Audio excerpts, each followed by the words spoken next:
Welcome to the Late Night Show. Hope everything is okay. Hope everything is all right. I'm your host, Andrew Day.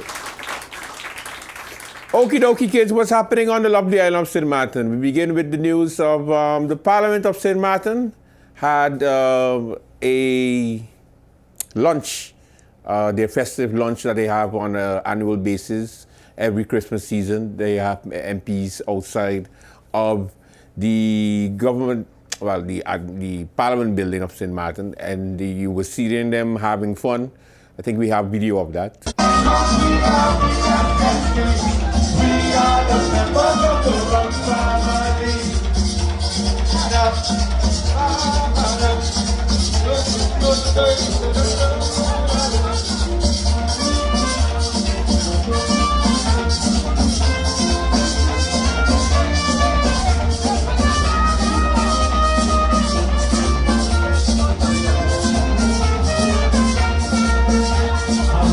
Last night, drunk the night before, drunk like I've never been drunk before. I was drunk last night, drunk the night before, drunk like I've never been drunk before.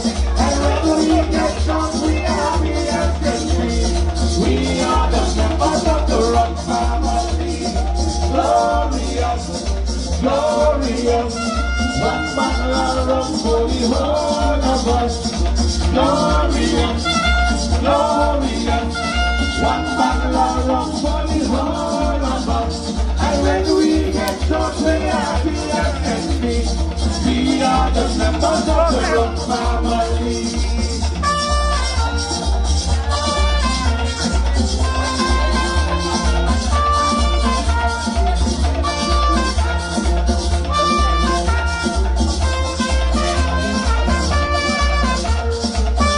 Got some moves.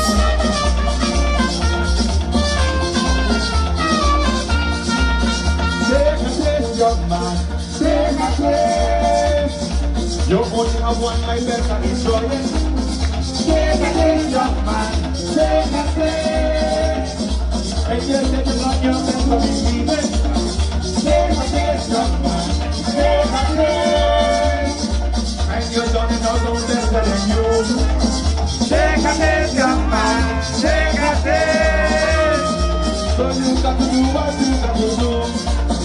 Baba, give me one, let me show get down in the room.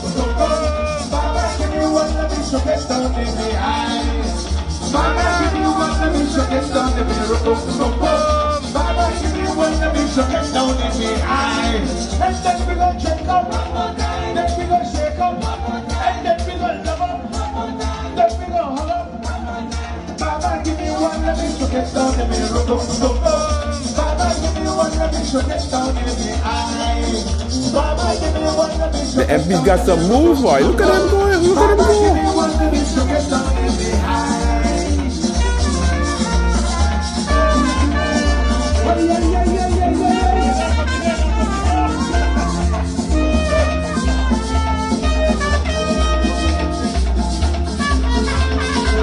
All right. Well, it was festive, of course. You had some members of parliament that was there, some wasn't there. Thing that we didn't notice, but we noticed. In some other news, we have the Prime Minister of St. Martin held a press conference on Wednesday where he gave an update as to what he's working on. Take a look. In the first place, of course, good morning to the representatives of DCOM and, of course, also the people of St. Martin. With this weekly press briefing, I would like to inform you all about some updates that I have for you concerning my recent travel visit that I had to the Netherlands. Related to that also, I will divulge some matters concerning national and regional security matters, and also important governance and institutional developments, and some key diplomatic engagements undertaken in the interest of St. Martin and the wider kingdom. First of all, let's start with the travel to the Netherlands that took place from the 6th to the 13th of December of this month. In this travel mission, I engaged in a few high-level meetings focused on kingdom cooperation, security, governance, reform, and some long-term institutional strengthening. During this visit, I met with Minister Dick Schoof, the Prime Minister of the Netherlands. I also had a virtual meeting with the Minister of Foreign Affairs, Minister David van Weel, and also I participated in the 36th Inter-Expo Kingdom Relation Congress. In addition, I undertook an unprecedented diplomatic engagement during the Dutch cabinet formation process, which I will address shortly. First of all, the security issues that has been discussed with the Prime Minister, Mr. Dick Schoof, in the Netherlands. A central focus of my meeting with the Prime Minister Schoof was the national security, of course, particularly in light of the recent rise in, I will say, organized crime activity in Sint Maarten.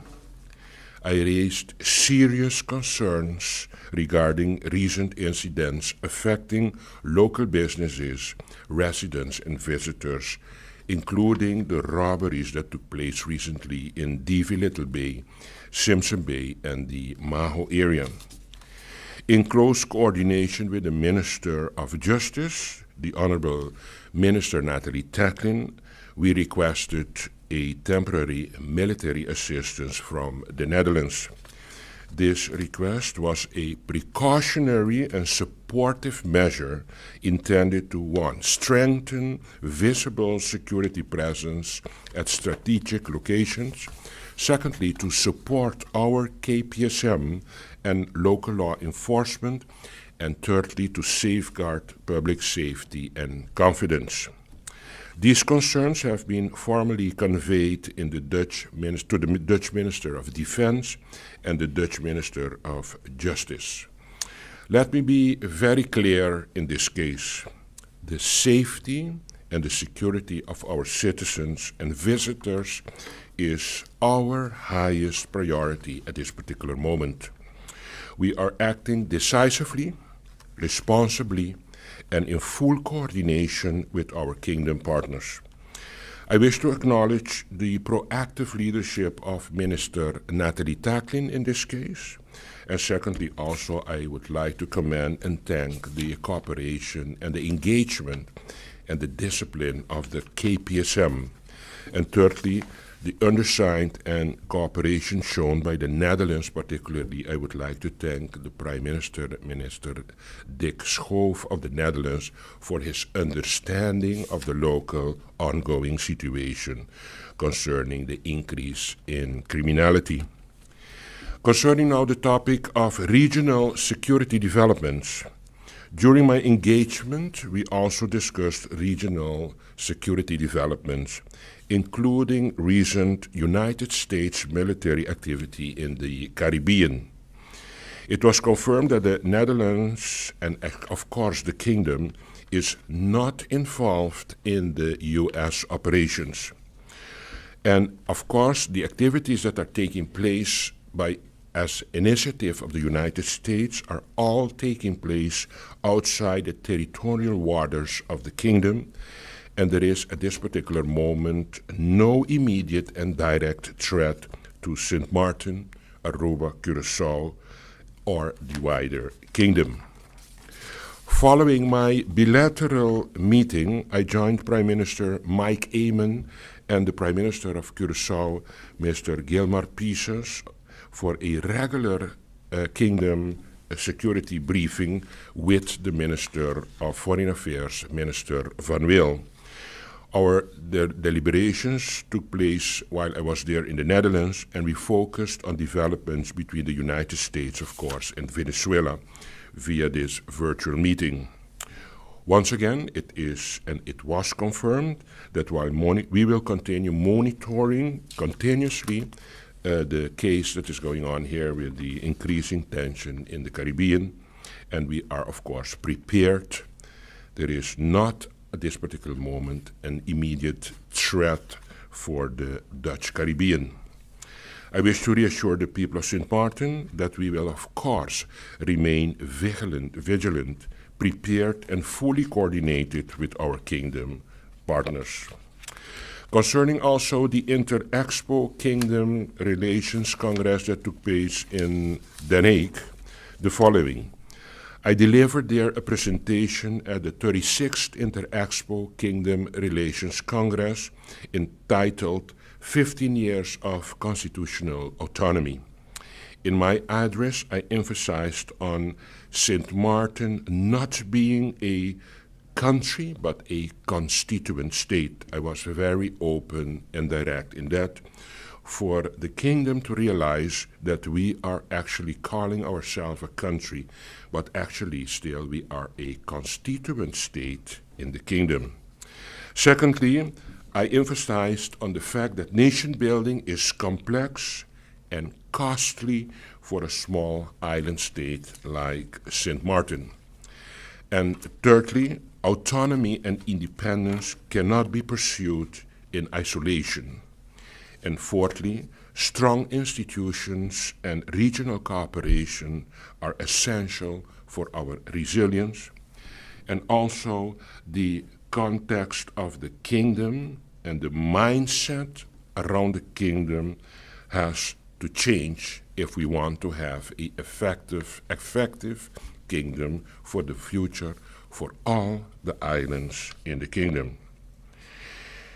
For that, of course, I'm going to seek for my vision support by the Council of Ministers and also by Parliament to actually formally invite the Netherlands, Aruba, and Curaçao and the Netherlands, of course, to a Kingdom Summit aimed at developing a new, positive, and forward-looking agenda for the Kingdom and, of course, for our Kingdom relations.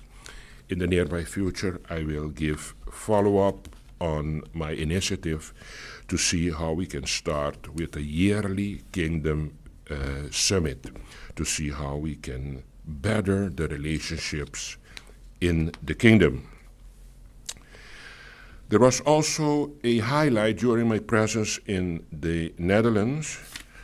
In that time, during the formation, there is, as you know, a formation going on for the new government of the Netherlands.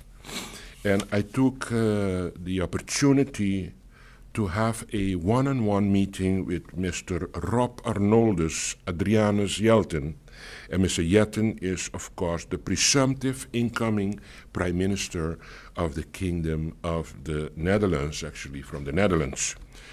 And I did that to make sure that they will really consider our concerns and priorities, especially of St. Martin, that we really are considered when they're busy with the formation of their government.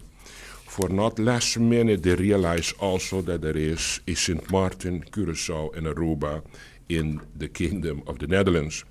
This engagement represents a significant milestone in kingdom relations and reflects, I think, a proactive approach to safeguard the interest of the Caribbean part of the kingdom during a critical political transition in the Netherlands.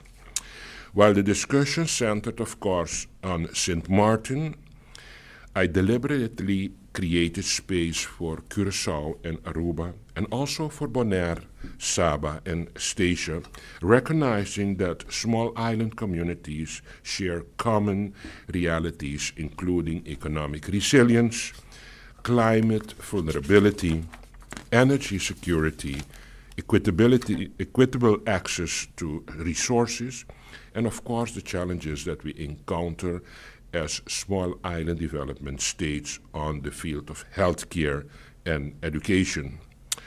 I think personally that early engagement allows us to inform policy rather than react to it, and it is essential to achieving a balanced, respectful, and effective kingdom cooperation. I was encouraged by the openness, and I was very, very impressed by the openness of Mr. Jelten that really is considering to invite the countries in the kingdom, being Curaçao, Aruba, and Sint Maarten, to a meeting in which we will be able to express our concerns and our vision in the beginning, before the start of the new government in the Netherlands.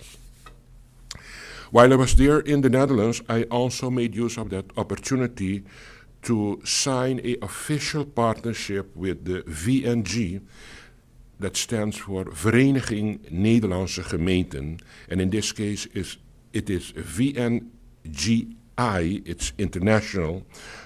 And in that case, during this same work visit, we signed the certificate of extraordinary membership with the VNG International, the international arm of the Association of the Dutch Municipalities. I was accompanied during this signing by Minister Plenipotentiary Mrs. Gracita Arendel and also the Chief of Staff, Mr. Stuart Johnson, reaffirming, of course, our collective commitment to strengthen governance frameworks and unlocking new funding and cooperation opportunities for Sint Maarten. This partnership with the VNGI, of course, enables access to technical expertise, institutional support, capacity building, long-term cooperation focused on mental health service, training of medical professionals, human resources development in the civil servants sector, preparation for the opening of our new hospital, and transition towards greener and more sustainable energy. On the other note, I would like to inform you about NVGEBE.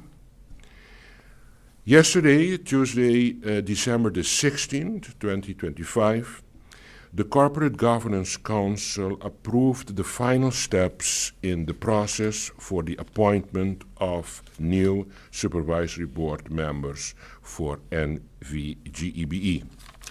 This is an important milestone in strengthening corporate governance, accountability, and stability within our energy sector.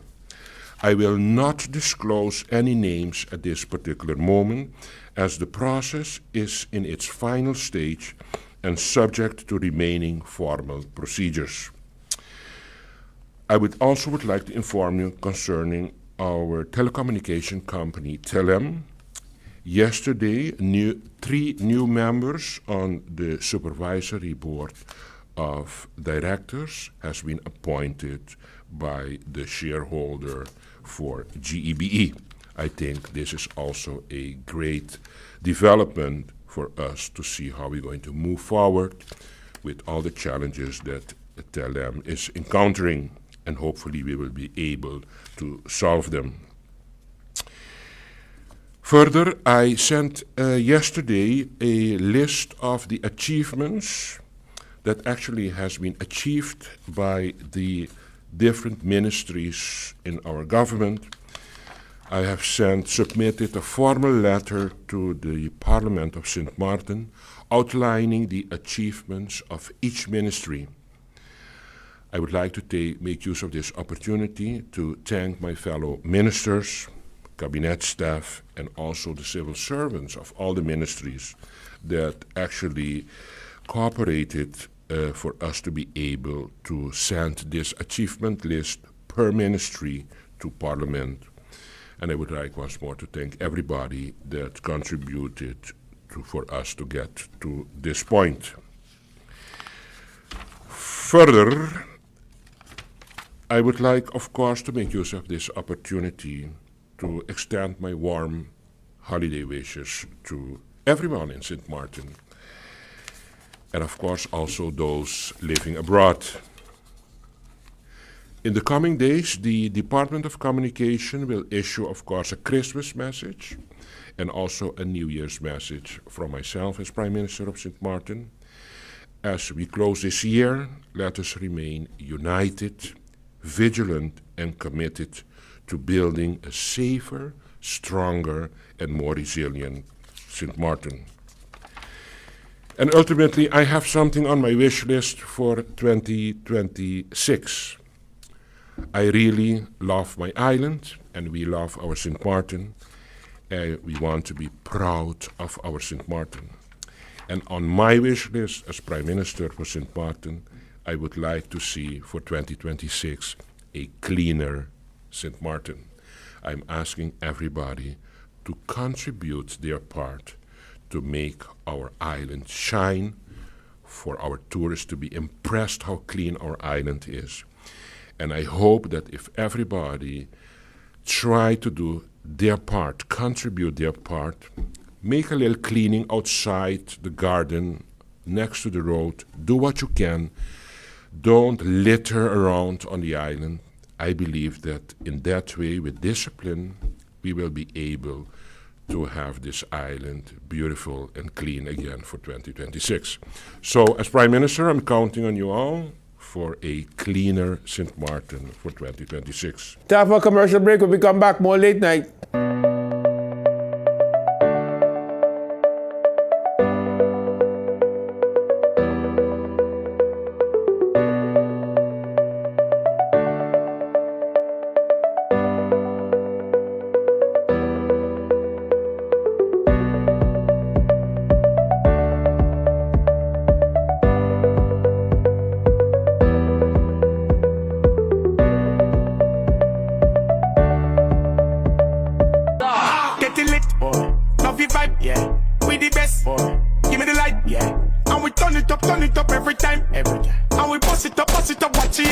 Ha!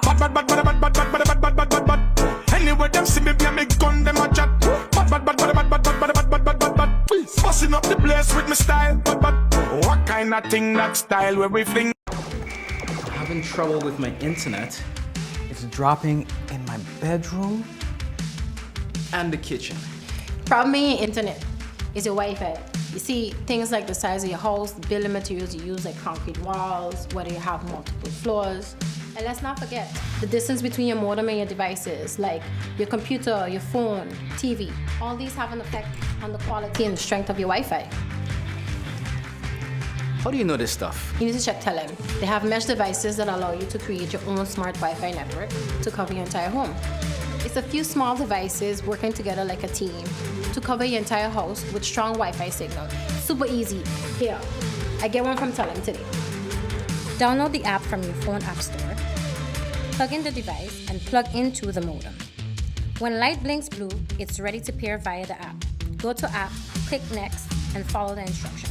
Place the second device where you need coverage. Boom, now you're covered. Telem makes it super easy. They offer convenient payment plans of just $12 a month. And my guy, and if you opt to get the fiber plan, they'll come and install it for you. Guess what? For free. Oh, wow. I'm gonna get my smart Wi-Fi plan today. Hey, let's do this thing. Today itself. Get your smart Wi-Fi from Telem today. Now, of course, Parliament of St. Martin had a meeting this week, and it was about St. Martin children born here to foreign parents, their legal status. They want to make it into law because it's crazy that we don't have that by now. We have Member of Parliament and Leader of the United People's Party, Omar Otley, making his presentation to the wonderful members of Parliament during a Central Committee meeting of Parliament. Thank you, Madam Chair. Madam Chair, I sat here and I'm a bit happy to see that all members of Parliament are engaged. And what I do realize from the engagement is that there's a problem. There's a problem, and I realize that every member of Parliament that spoke, the door was cracked open and everybody bust through and want me to fix every immigration problem. That's not the essence of this article. And I can tell that some of us didn't even read the law. I can tell because MP Waver hit it on the head. MP De Malabega hit it on the head. MP Myers, my certain colleagues. The law pertains to two aspects. Children and MP De Weaver. Children born in St. Martin. The 10-year process are for parents before making that child. You have been here, contributed, you made that child will receive immediate residency. As it pertains to the 10-year, if you are at fault, you do not register within those 10 years, right? We reduce the age through you, Madam Chair, from 16 to 10. That has no ties to the parent. The parent does not affect that. That is solely based on the educational consistency. Solely based. And that's what I wanted to make clear and understand. And by saying that, we are dealing with children born in St. Martin of foreign parents. We started to go left and speak of all the immigration issues in the country. But what this showed me is that we sparked something in Parliament today. And as members of Parliament, we can do legislation.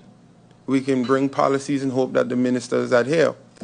Madam Chair, we speak of data, and I did reference the census. I did reference UNICEF. I did use information from the World Bank. Through you, Madam Chair, I have asked information from the Honorable Prime Minister. And when my colleague mentioned that it's budget, I didn't ask about budget. I specifically asked these questions for these reasons. And it was stated there is no data. Madam Chair, to bring to example, when it was said 42% in the Netherlands, I immediately went to the staff of the Prime Minister and I said, can you send me where did you receive this data? I am working and I'm presenting in Parliament on Tuesday. To this date, Madam Chair, nothing was received. This is what I'm going through. I would like to make it known that this whole draft was sent to the government of St. Martin since September. September. Nothing has been received. I have asked questions to each and every one of the relevant ministers. And what I read from the Minister of Education was directly stated right here in Parliament. The data is lacking. And what the minister did was provided me with what she could have gathered and clearly stated, please beware that there is no distinction in this data between stateless and undocumented. There is no separate distinction. So our colleague asked that question and I clearly stated it, Madam Chair. Madam Chair, as it relates to the Council of Advice, the impression, again, just to give a perspective on how laws go. We, members of Parliament, we sent it to the Council of Advice. This Council of Advice rendered their decision on the first draft. After that, the Council said it should go to the SED. This is still a debate, in my opinion, that we are having, whether we should go to the SED or not. It has been something that is recently added that said should, not must. However, it was sent to the SED. I would like the public of St. Martin to know this legislation was submitted last year, August. It's given the impression as if it came back and it was rushed. Nothing is rushed. I have 4 legislations currently at the SED over a year now, over a year and months, currently at the SED. And the SED is coming to Parliament and saying we have a backlog. My SED, we are our SED. That's my opinion. The Council of Advice and the SED are advisory bodies. Everyone in here said that their phone was ringing, Madam Chair. Their phone was getting messages. You are the representatives of the people. You are the representatives of the people. And while we read the Council of Advice, I can say that I don't believe that many of you read the NADA report. Because the first draft was sent to the Council, and those were made, and the Council said, we support the initiative. Do not follow through until my recommendations are taken up. Which the recommendations were taken up in the NADA report, and I listed some of them, the main concerns. It was also spoken about data, and my colleague mentioned we got our data today, real-life scenarios. Madam Chair, in my presentation, I listed 4 scenarios. I said I changed the names with the exception of 1 person.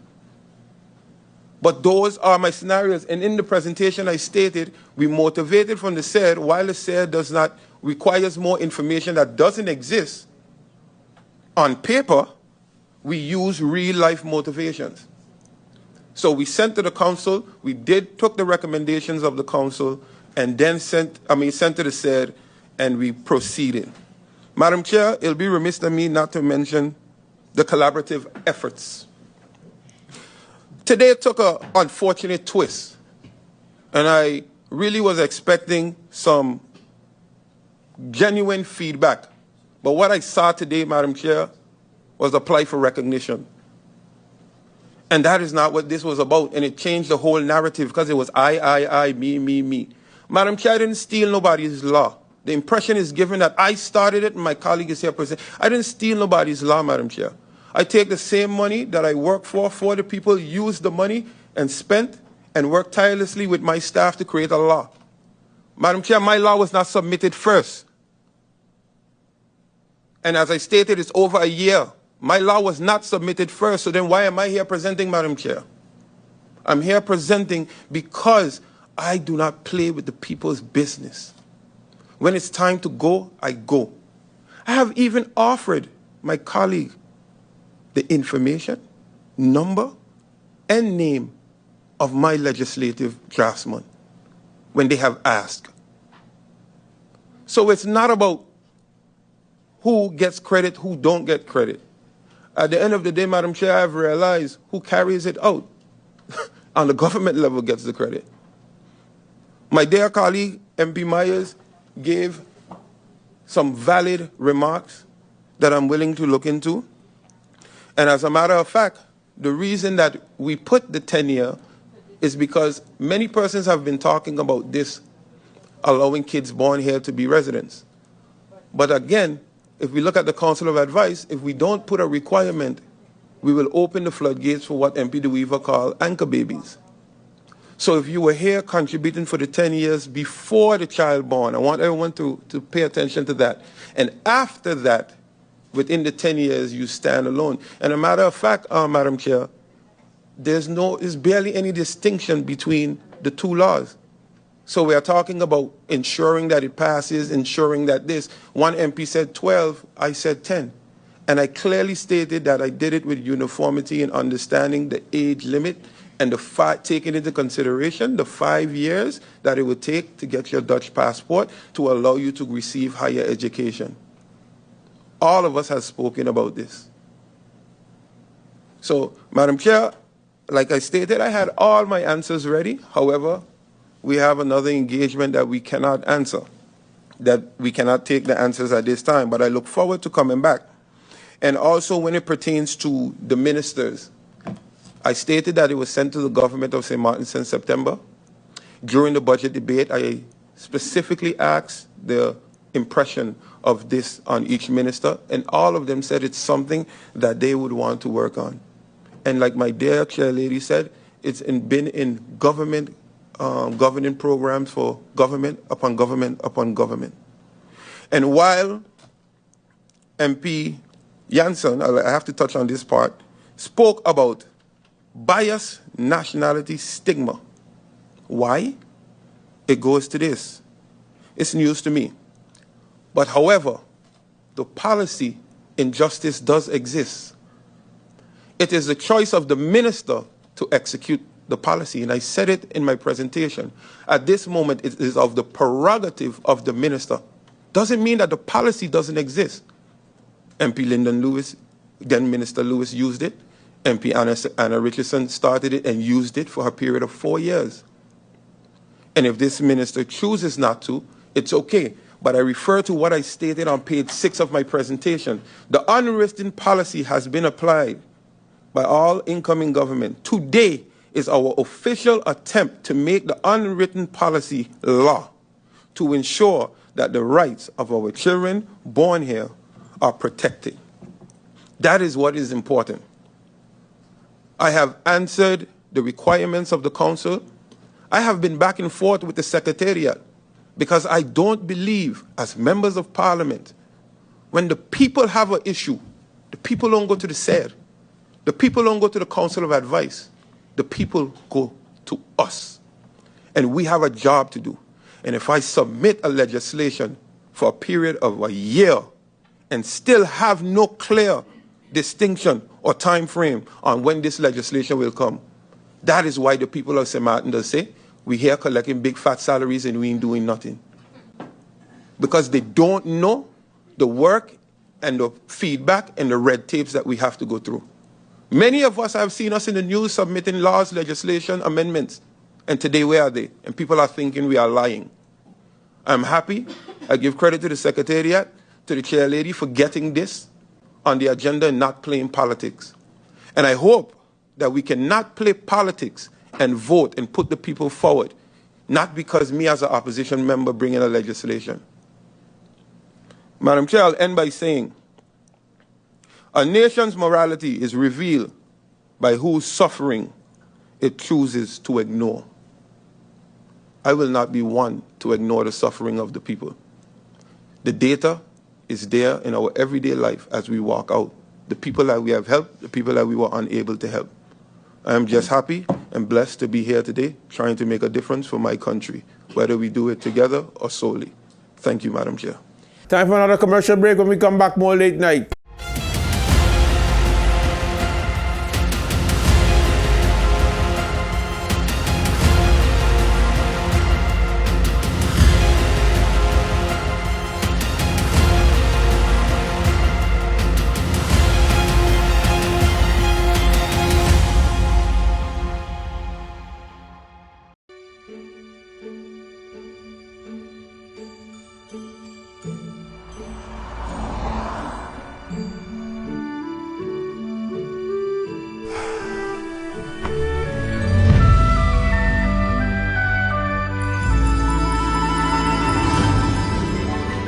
At Talon, we believe connection goes beyond signals.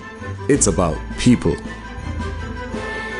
From every call, every laugh, Hi, Merry Christmas. Thanks for calling. every moment shared across our island, Game time. we're reminded this network was built by St. Martin for St. Martin. I couldn't. Oh, I got you. Don't worry, man. We're good.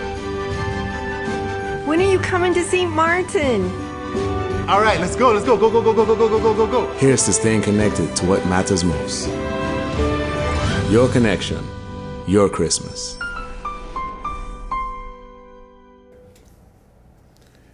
Time for your flashback.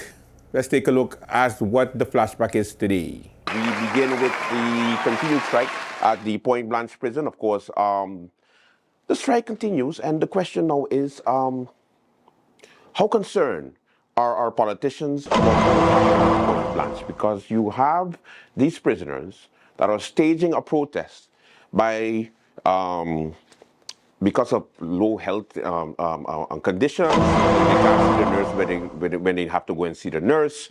They can't. They don't have a psychiatrist or a psychologist access. I said all of these things before, and the strike continues. So of course, the question now is, will the government do something about it? Now, Batman did go to the prison. He kind of cussed me off this morning. He said, Andrew, I went to the prison. I don't understand where they come up with only wanting to meet with the Justice Committee. But as a Minister of Justice, I went. And I was like, but did you fix it though? Did you fix it? The Joker always plays games. I mean, Batman. And anyway, so the strike continues. So let's see where that goes. Of course, Natalie Tackling will be taking the office of Justice Tuesday, this upcoming Tuesday. And we should be having her on the show next week, where we're going to be hearing her plans. We should be the first interview. Yes, Natalie, I put you on the spot because you tell me I was going to be the first interview. So now I say it publicly. So if you go by somewhere else, that means you're a liar. All right. In other news, something else happened over the weekend, over the week. I know that for sure the Justice Committee met this week to discuss many things. Shamia Roseberg is the chair of the Justice Committee in Parliament, and she had some concerns. And of course, all the other members of Parliament had some concerns too when it comes to the crime situation in St. Martin. What is the situation? What are we going to do about the crime? Because, you know, the politicians also are like a knee-jerk reaction. Whenever something happens today, they're concerned tomorrow, and then they move on to the next thing. So, you know, it was GB for a while, and then we switched over now to, then it went to suicides. Then after suicides, now it is the crime situation because of the robberies that's happening. So they just pick and choose whatever is hot today. Okay, let me call a meeting about it. Here are your highlights. I can support this initiative wholeheartedly because I see the need for it. We've seen the rise in crime over the last couple of years, and we see that things are becoming more extreme. So I'm definitely in favor of a setup like this, because I always believe in exploring different ways and means in order to reach our ultimate goal. However, there's a couple of organizations that I would like to see added to this proposal moving forward. I would like to see that the newly started victim support services is also added, so that they can share what they have experienced thus far and also their expertise. Also, I would like to see the Miss Lally Youth Detention Center, a representative from there, whether the director attend this. And lastly, the Have Bay, the Huis van Bewaring. Although that might be after the fact, after something has happened, I think that the role that they play in, or should play in rehabilitation, is a pivotal role, and should also be included in such a setting, so that we can have a broad scope of different experiences, different expertise, in order to reach the ultimate goal, which is bettering our policies or providing ways and means to keep our at-risk youth or at-risk young adults in check, in order to make sure that they have a fruitful future. Thank you for the opportunity, and I hope that this proposal can be considered. Yeah, I agree full-heartedly with MP Duran for the fact that prison is supposed to be a rehabilitation center, a rehabilitation aspect, because for the fact that we don't customarily offer life. So for the fact that we don't customarily offer life sentence means that these persons will be reintroduced back to society. The problem we are having is we have a high, well, probably the data will have to show, but a high amount of reoccurring criminals. People who are released are often introduced back to the system. And that's why it's important, because something somewhere is going wrong. This is a great initiative. It has my support as well, once those aspects are added. But I just don't want this to be with the size of this meeting, it definitely won't be a one-time meeting. It'll end up being something like a seminar. I would like to see if possibly the legal aspect on how an MOU can come out of this at the end. I know when I was in Minister of VSI, we would have these large groups. At the end of the seminar, we would create an MOU on the direction and the way forward, more of a commitment to the people of St. Martin. So if we can look into that legal trajectory on how we can establish this and create an MOU to move forward, I am greatly in support of this initiative. Madam Chair Lady, it's actually what you mentioned that I wanted to, while totally in support of the proposal for the Parliament of St. Martin via this committee, to meet with all of those involved, as you have named them, as some suggestions have been made to add some persons and or organization, and for the Parliament to form an idea about the issue at hand. So I completely support that we should be able to get that information directly from some of the stakeholders involved. However, I do believe that we need to, and you as chair can do that, caucus with the government about the approach that we want to take. One, so that stakeholders do not misunderstand what the Parliament wants and what we are able to do. One. Two, let us make sure that what it is that we're asking of the stakeholders, and make sure that that is formulated clearly in terms of what we are expecting of the stakeholders. Much of it, Madam Chair Lady, because I am sure, just like I have, many, including yourself, of my colleagues have as well, we realize that in fighting crime, many of our organizations face the lack of resources. That's a fact. And so we need to keep this in the back of our minds as we speak to these different organizations and persons. You speak to the court of guardianship. You speak to the police. most of these organizations have plans in place for the betterment of their functioning, of their assistance, whatever it is, but lack resources. In addition to that, many individuals have been named in your summary to be approached who are civil servants, and thus the minister in question would have to be contacted about these civil servants coming and sharing from their perspective the information that the parliament wants to get.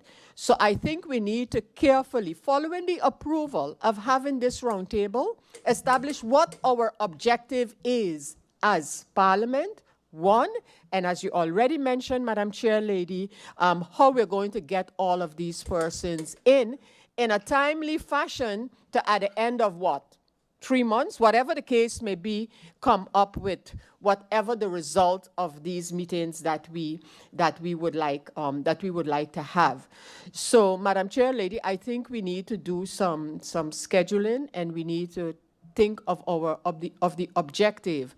This is a matter that basically the Parliament, via this committee, would like to get information to formulate a position. However, in executing that, whether as a colleague suggested via MOU, we have to realize and be realistic that it is something with the government. Without them, we can't, we will be bringing the people and the persons in here, and it will be good to hear them.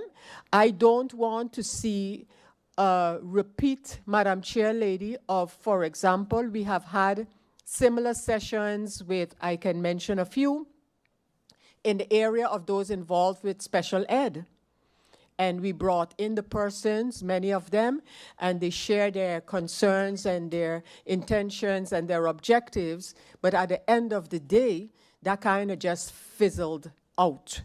And I want to make sure that what we do, it is done with an objective in mind and that we can get something out of it. In addition to that, we have had, for example, a sort of a round table session on the matter of our position in the kingdom government. And there too, we heard experts on that issue, and that is something really for Parliament to formulate a position on. Where do we stand? And that too remained hanging. I know the former chair lady of that particular committee asking and requesting that we do something with the information that we collected, but for different reasons that didn't pan out. So I just want to make sure, especially when we're talking about matters like the crime on St. Martin, that we know what it is we want to get out as a parliament, and in doing that, we take into account that, I don't want to say unfortunately, I just want to say in reality, we need to make sure that we can get the government moving in the same direction that we feel we should move in when it comes to fighting crime. The court is in session. I am your Honorable Judge, Judge Dick, and I hope you are ready to be judged by the Dick himself. Pause, so long. That's horrible. Oh my gosh. Anyway, no, I'm just gonna go with it. I'm going with it. Let's go. Pete, it's okay. It's because I'm under Dick, so I should not be ashamed. I should not be ashamed. All right, now, today's stories are brought to you by the kind courtesy of the Daily Herald, where we illegally download their PDFs. Now, of course, the program is all about what is happening law-wise. And, of course, I'd like to thank my patron for assisting us with actual gobble. I'll get in trouble for this. Next up, I need an alarm. Like a siren, like give me a siren. Siren would be cool. All right. Let me start off with 17 years is demanded for the chopping up of an ex-new man as the couple slept. That sounds so confusing. Let me say that again. So 17 years of prison is demanded for chopping up. I guess they mean stabbing or with a machete chopping the person. New partner as the two persons slept. So basically, crazy ex-boyfriend shows up at the house, sees the new man and his ex sleeping. First of all, how did you get in the house? Secondly, you weird for you standing somewhere and watching them sleep. Like, you seeing them sleep, they can't even defend themselves, and you just out here chopping people who's sleeping? Like, at least wake them up and say, hello, Clarice. Like, at least. But you just going to see them sleeping like, and you just say like, Pete, give me the horror sound, please.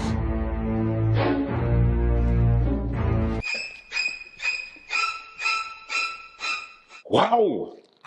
Anyway, according to the Daily Herald, a man, JLSF, 29 years old. 29 years old, man, you ain't even young. You just, that ain't a young and dumb thing. That ain't a first love type of thing. You 30 years, partner, almost 30, practically 30.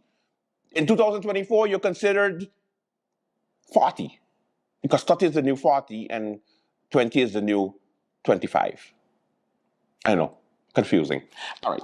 Now, he's facing 17 years in prison for allegedly breaking into his ex-girlfriend's home in the middle of the night and viciously attacking her new boyfriend with the machete. At the time, the two adults at F's one-year-old daughter, Lord,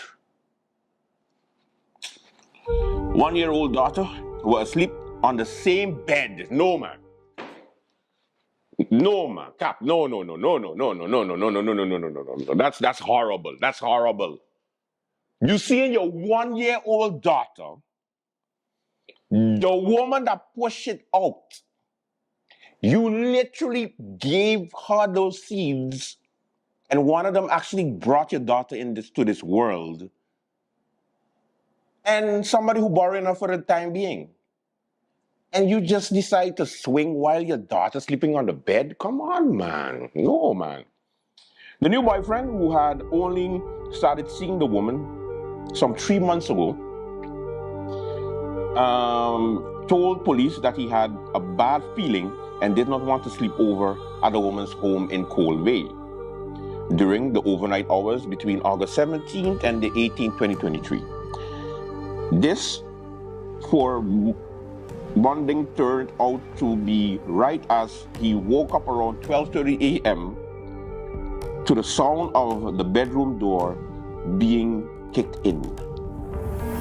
Sound like a Stephen King type of book here, boy. Pete, give me some horror music, boy. This is getting interesting. Now, barging into the room was a man he recognized as F, who had been with the woman for several years. He said F had started swinging the machete, bringing down the first blow into his chest. Ooh. Oh. I never could understand why man could do that now. Like, I understand on one side that you are emotionally drawn in, but we getting into the days whereby women got us kidnapping and they got us swinging machetes and hurting them because they don't want to be with us. Like, what's going on? What happened to the 80s and 90s babies? Like, they got more fishes in the sea, Finding Nemo. Like, what's going on? Like, everybody just so sensitive and wants to, it's the girl or the woman says, oh, I don't want to be with you. And you're like, we're going to all die together. We all die. If no, you can't be with me, nobody, we can take it, everybody dies. Like, wait, what? Your life is over? You're 30 years old.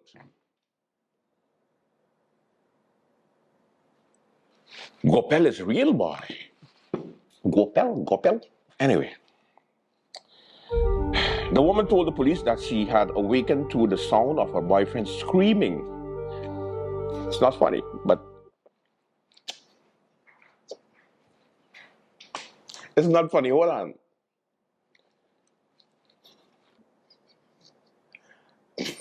No, the reason why I'm laughing, understand, is because the woman probably was sleeping, like dead sleeping, and all of a sudden she hearing, "Ah!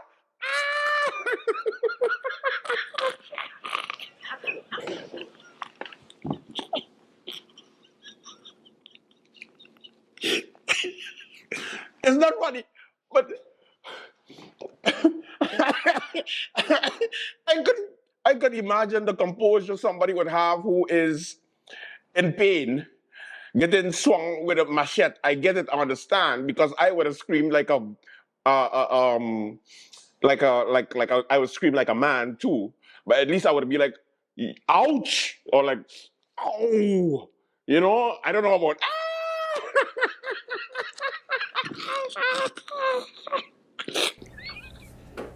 That does it for Late Night Show. Thank you so much for watching. Don't forget to like, share, and subscribe. Make sure to check us out on Facebook and on Late Night with Andrew Dick on YouTube. So it's all what is happening in St. Martin, okay? We have a good one with you. I hope you have a good one. We'll see you tomorrow.